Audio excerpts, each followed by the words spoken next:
Okay, so my name is Bob Dolan. I'm career advisor for the post office here at MIT.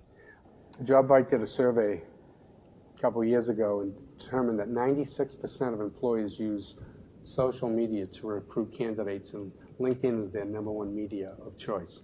So you must have a strong virtual profile.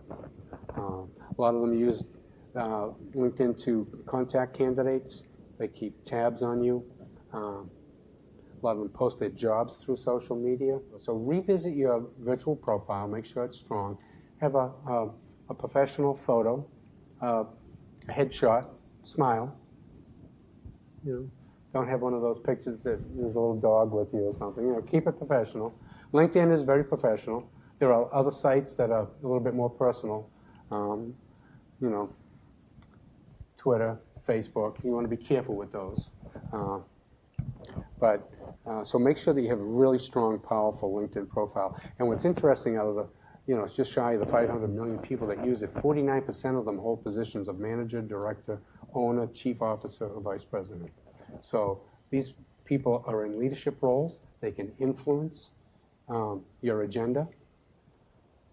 So that's why it's important to have a strong profile. Have your name so people can find you. If the name is unusual, unique spelling, maybe you have that link right on your resume to your LinkedIn page. Similar to your resume, very common to have a summary at the top of your resume, not an objective, but a summary that highlights your core competencies, and by coincidence, it's the stuff they're looking for, because that's the part of the resume they're going to see first. This is the part of LinkedIn they're going to see first too, the top section. So make sure that you grab your audience. And then you can have links to, a website that you might have, a blog. If you have any publications, you can have hot links to those too. People can go find you if your department has a website and you're listed there. Make sure that it's rich with that content as well. Sometimes LinkedIn will have more than your resume. Your resume is going to get tailored to each job. LinkedIn won't. You're not going to go in and change LinkedIn every time you apply for a new position. So LinkedIn can be all of you, and maybe the resume that you're producing for this particular job is going to be tailored right to that job. And what's nice is the more that you have a rich profile with a lot of skills and attributes, those who you are connected with can also endorse you. So now there's a whole list of, she's been endorsed for all these skills. So when recruiters are looking at you, saying her colleagues say she's pretty good at this, maybe she is. So it gives you a little bit more credibility. But you want to be careful. What might be acceptable to you and your friends may not be acceptable to employees. So other social medias, be careful.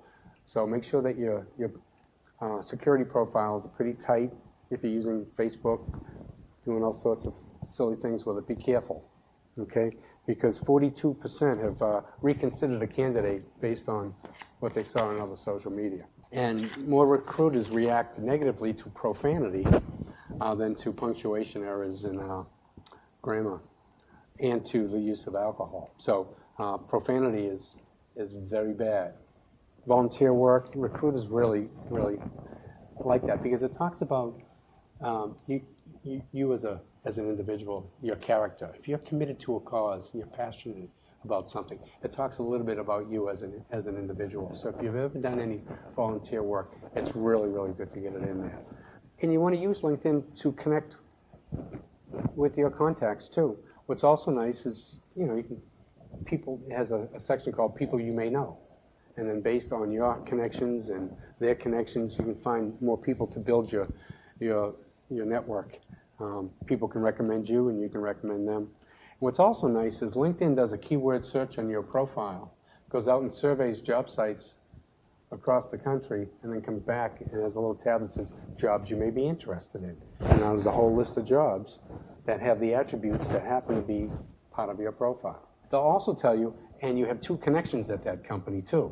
So when it comes to recruiters, they actually have a little bit of a different LinkedIn tool. It's called LinkedIn Recruiter. It's very, very expensive, but they have access to all 460 million people. And they just sit down and do keyword searches. If a recruiter is looking for somebody with C++ experience and you have that in your profile, you're going to pop up. You want LinkedIn to be keyword rich, both technical and behavioral. And then finally, there's other job sites. I actually like Indeed.com. I think it's a very rich job site. Indeed also has a link. It's called Indeed.com/jobtrends. One word, lowercase. What they've done is they've hired some data scientists to go out and to survey thousands of job sites across the world, and they've gathered content from millions and millions of job descriptions, and they've determined the words most used in job descriptions. The word team is used 44% in every job description in the world. Leadership is used 10%. So it's a great little tool to make sure you're using the right keywords.